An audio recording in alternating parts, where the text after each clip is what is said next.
Beauregard the Cat. Being close.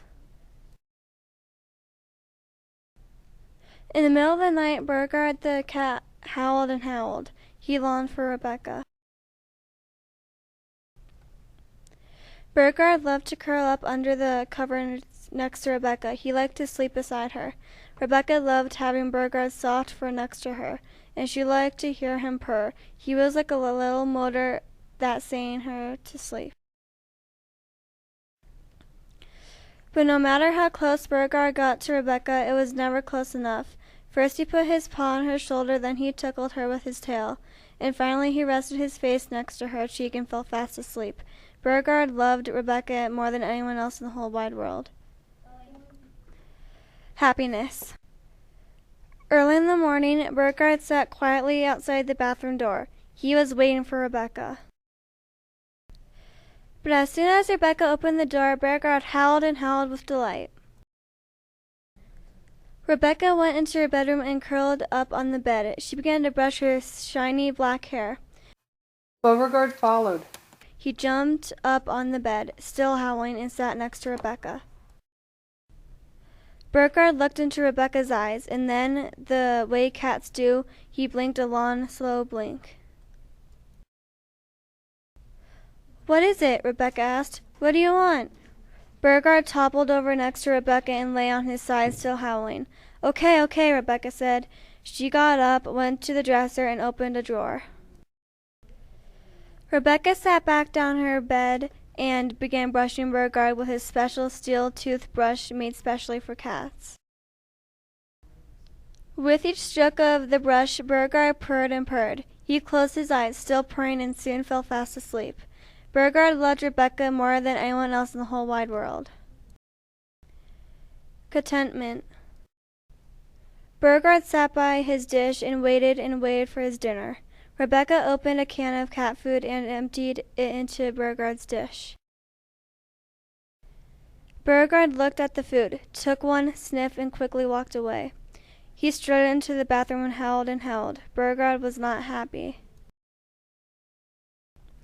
Neighbors throughout the apartment building where Rebecca and Beauregard lived opened their windows to see who was making all the noise. They opened their doors and looked in the halls. They even knocked on Rebecca's door to make sure everything was all right. Rebecca went into the bathroom where Beauregard was still howling. "Stop making so much noise," she scowled, shaking her finger. Beauregard gave Rebecca a long, hard stare. Then he shut his eyes, the way cats do for ever so long. "Come with me," Rebecca said. "I have something for you." Beauregard quickly followed Rebecca into the kitchen. He watched her put a bowl on the floor next to the table. In the bowl was spaghetti with tomato sauce. Beauregard began licking the sauce. Then he noisily slurped the individual strands of spaghetti into his mouth. When he was finished eating, Beauregard cleaned himself, licking his legs and his paws. Then he washed his face the way cats do after they eat. Finally, content, Beauregard jumped up onto Rebecca's lap and fell fast asleep. Beauregard loved Rebecca more than anyone else in the whole wide world. A new neighbor. Rebecca sometimes let Beauregard wander in the hall between apartments. She thought he was lonely and liked to visit the neighbors. Sometimes when he meowed, people opened their doors and gave him cat treats. One day while Beauregard was roaming the halls, he heard a meow. Curious, he walked over to the door where the meow had come from. Beauregard sniffed at the door. Then he saw a black and white paw squeeze under the door. He sniffed the stranger's paw. Suddenly the door opened. A beautiful black and white cat with greenish eyes and a pink nose was standing there. Miss Wilson, who always had cat treats for Beauregard, introduced Samantha. Samantha strode back and forth, rubbing against Beauregard the way cats often do. Beauregard licked Samantha's face, her ears, and her neck.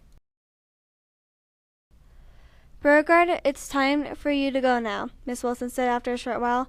"But you can come back tomorrow to see Samantha." Then Mr. Wilson closed the door. Beauregard continued to sit outside the closed door, howling and howling. He was in love. That night Beauregard couldn't sleep. He sat next to Rebecca's door all night waiting to visit Samantha. The next morning Beauregard couldn't eat. He was still sitting next to the door waiting to visit Samantha. Finally Rebecca opened the door and let Beauregard out. He ran to Miss Wilson's and howled until she opened the door. There was Samantha, looking as beautiful as ever, with her pink bow waiting for Beauregard. "I have a surprise for you," Miss Wilson said to Beauregard. "I am moving to a place that doesn't allow pets, but Rebecca said Samantha could live with you from now on." The night Beauregard let Samantha eat first, he even let her lie in his favorite spot next to Rebecca. But when it came time to go to sleep, Samantha slept next to Beauregard, and Beauregard slept next to Rebecca because she still loved Rebecca more than anyone else in the whole wide world.